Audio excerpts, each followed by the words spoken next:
Terima kasih pemirsa, Anda masih tetap bersama kami. Ratusan supporter PSM Makassar melakukan aksi demo di depan kantor Gubernur Sulawesi Selatan pada Selasa siang.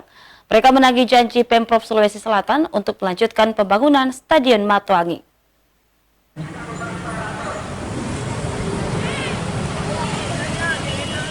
Ratusan supporter ini mendatangi kantor Gubernur Sulawesi Selatan di Jalan Urip Subuharjo, Kota Makassar pada Selasa siang. Mereka mendesak Pemprov Sulawesi Selatan untuk segera melanjutkan pembangunan Stadion Matuangi.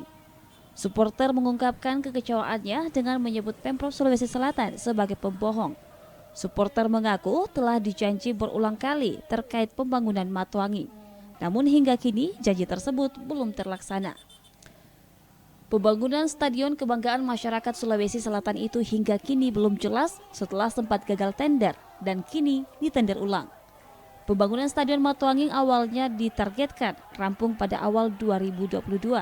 Namun dalam perjalanannya, target tersebut tidak terjadi karena persoalan anggaran.